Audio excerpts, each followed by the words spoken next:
Μακαριότατε, βρεθήκατε στα Ιεροσόλυμα ενώ ήσασταν μόλις 13 ετών. Ποιες ήταν οι δυσκολίες που συναντήσατε? Οι δυσκολίες είναι αυτές οι οποίες όλοι αντιμετωπίζουμε όταν ερχόμεθα από παιδιά, της προσαρμογής. Πλέον όταν κανείς προσαρμοστεί δεν υπάρχουν δυσκολίες, διότι ταυτίζεται πλέον με το Πατριαρχείο και με τους αγώνες αγιοταυτικής αδελφότητας εμποτίζεται μέσα στα νάματα του αγιοταφητισμού, οπότε πλέον δυσκολίες και ευκολίες για τον αγιοταφήτη είναι ταυτόσιμες. Πώς αποφασίσατε να γίνετε κληρικός? Αυτή είναι μεταφυσικής φύσεως η ερώτηση. Δηλαδή, όπως όλοι μας ήρθαμε από μικρά παιδιά εδώ, ενταχθήκαμε αυτή τη στιγμή κάποιος έρχεται στα Ιεροσόλυμα και εισέρχεται στην Πατριαρχική Σχολή, προετοιμάζεται και σιγά σιγά, χωρίς καν να το διαισθανθεί, εντάσσεται, εγκεντρίζεται εις το σώμα της αγιοταφητικής αδελφότητας. Ποια ήταν μέχρι τώρα η πιο χαρούμενη, ευχάριστη για εσάς στιγμή? Η χειροτονία μου εις διάκονον. Τι θυμάστε ακόμα, φαντάζομαι? Θέλετε να μας την περιγράψετε, το άγχος που είχατε? Και υπήρχε άγχος, αλλά ήταν μια στιγμή καθοριστική, αποφασιστική σημασίας, και θυμούμαι ήταν γίνεται στο Γολγοθά και ο αρχιερεύς ο οποίος μας χειροτώνησε είναι ο γέροντας Μητροπολίτης Κεσαρίας, κύριος Βασίλειος, τότε το αρχιγραμματεύς και νεότατος όν, ή το 1970.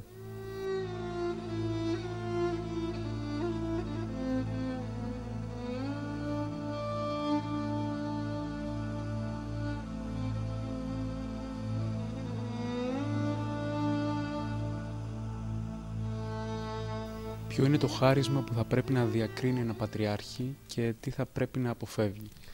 Το χάρισμα δεν γνωρίζουμε, αλλά τα χαρίσματα είναι του Θεού.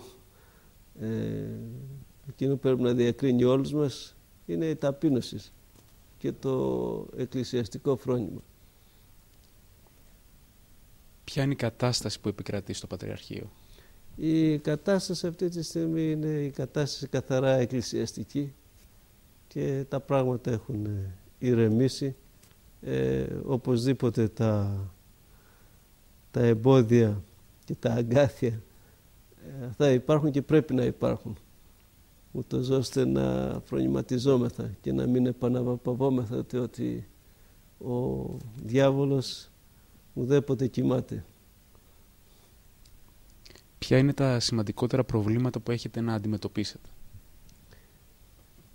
Τα προβλήματα είναι ποικίλα. Το πιο σημαντικό πρόβλημα είναι να επανέβρει πλέον το Πατριαρχείο το δικό του ρυθμό και να αποκτήσει τη δική του οικονομική ανεξαρτησία, ούτως ώστε να μην εξαρτάται από διαφόρους εξωτερικούς παράγοντες. Ποιο είναι το μέλλον του Πατριαρχείου και πώς το ονειρεύεστε? Δεν έχουμε δικαίωμα εμείς ως κληρικοί να ονειρευόμεθα, ούτε να μιλάμε για το μέλλον της Εκκλησίας, διότι η Εκκλησία είναι το σώμα του Χριστού και συνεπώς ο Χριστός είναι το παρόν, το παρελθόν και το μέλλον της Εκκλησίας.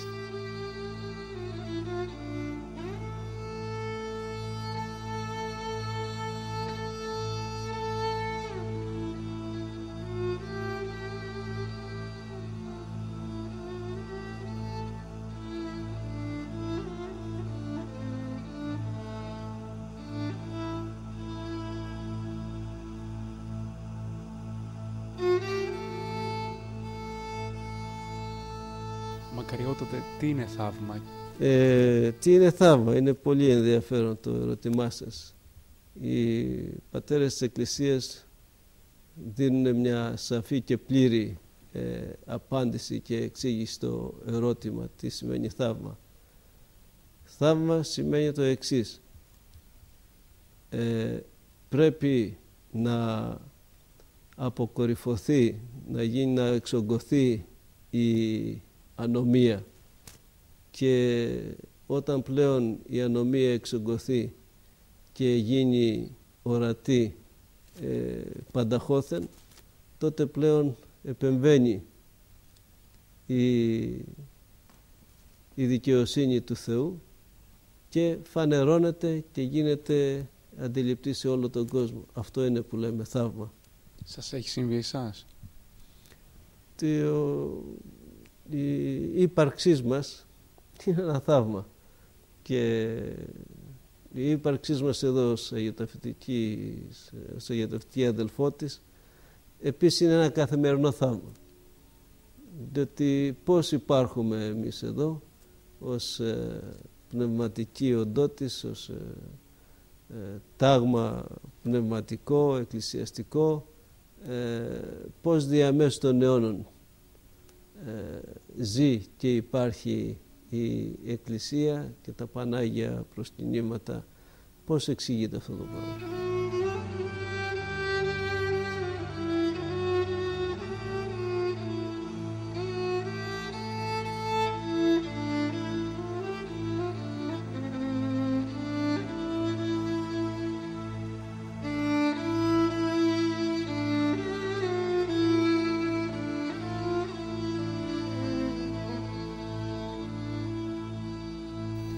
Κατακλείδη, θα ήθελα μακαριότατε να μου πείτε το μήνυμα της Αναστάσεως ποιο είναι.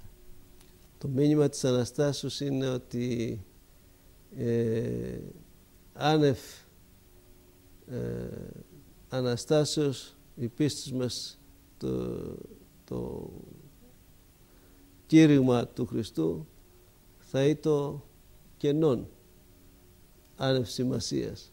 Η Ανάσταση είναι το α και το ω της πίστεώς μας εις Χριστόν και της υπάρξεώς μας ως Ορθόδοξη Εκκλησία. Και την ευχή σας για το Άγιο Πάσχα που έρχεται σε λίγες μέρες.